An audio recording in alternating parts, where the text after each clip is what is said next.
Bismillahirrahmanirrahim. Assalamualaikum warahmatullahi wabarakatuh.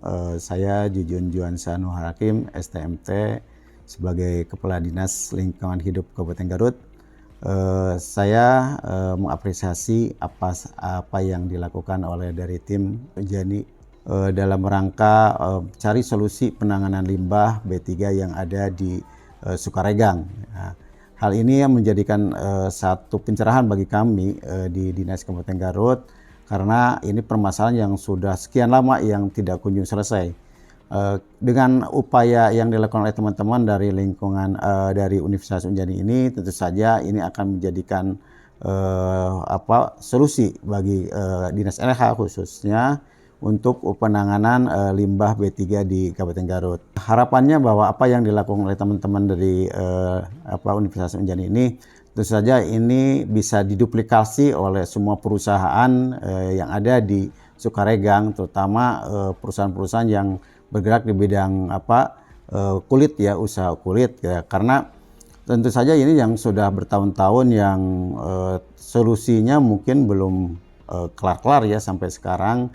Ternyata apa yang dilakukan oleh Universitas Garut ini satu terobosan di mana limbah B3 ini bisa dinetralisir ya, khususnya yang limbah cair ini menjadi lebih memenuhi syarat standar baku mutu ya. Insya Allah Dinas LH akan terus bekerja sama dengan Universitas Unjani ini dalam upaya duplikasi kepada perusahaan dan tentu saja fasilitasi untuk kedepannya bagi perusahaan-perusahaan yang yang direkomendasikan oleh Universitas Unjani. Dalam kesempatan ini saya ucapkan terima kasih kepada Unjani dan Dikti ya, menjadikan Garut sebagai pilot project dari penelitian atas limbah B3 khususnya di Sukaregang ini. Mudah-mudahan ini menjadi langkah awal bagi kami Linkas Garut untuk bisa menjadikan apa yang menjadi solusi yang disarankan menjadi solusi untuk perusahaan-perusahaan yang ada di Sukaregang.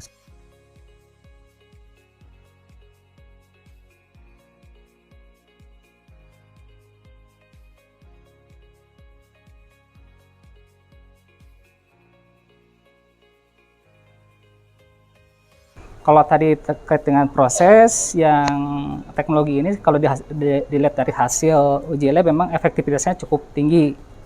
Kalau kita lihat dari parameter kunci BOD, COD, kemudian TSS dan parameter logam berat krom, itu kalau saya lihat di hasil uji labnya sudah di atas 40% efektivitas penyisihannya. Jadi dengan simulasi yang ada di Sapelinda Jaya sebetulnya itu sudah bisa memenuhi baku mutu yang ditetapkan oleh pemerintah sesuai di Permen LH nomor 5 tahun 2014 maupun di perubahannya seperti itu. Cuma saya kira terkait teknologi pastilah harus selalu improve gitu ya. Ada perbaikan terus-menerus seperti itu, evaluasi.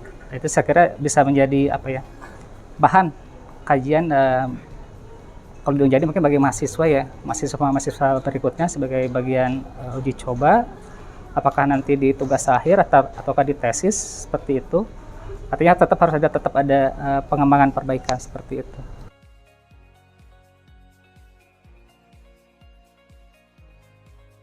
Izin memaparkan kesan pesan saya selama mengikuti Matching Fund ini sebagai mahasiswa Unjani.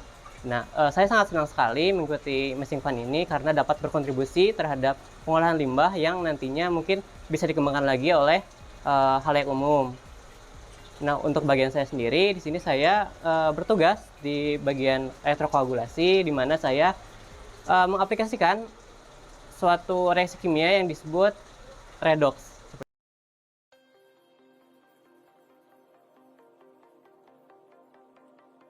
Saya Nadia Salsabila dari jurusan Kimia Universitas Jenderal Ahmad Yani. Sebelumnya saya ingin berterima kasih kepada tim Matching Fund 2022 yang telah mengizinkan saya untuk ikut serta dalam kegiatan Matching Fund ini.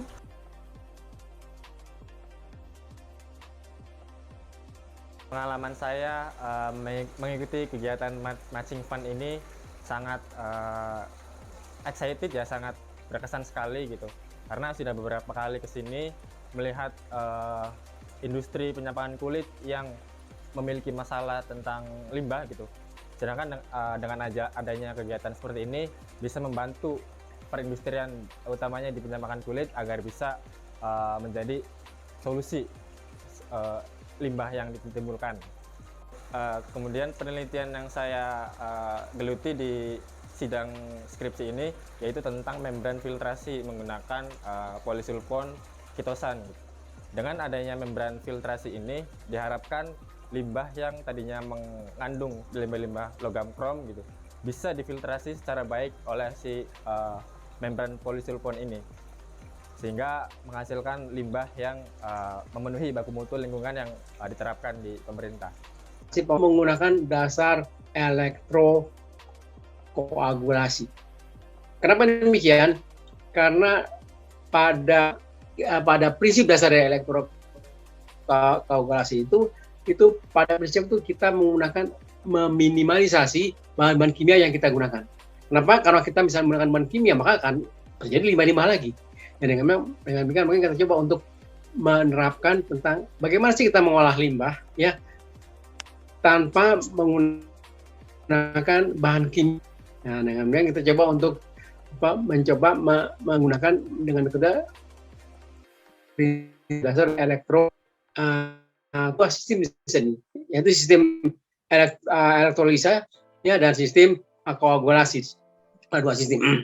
Nah, dengan demikian maka pada proses kita bisa lihat bahwa yang bahan-bahan anorganik ya, sedangkan bahan-bahan organik akan naik ke atas.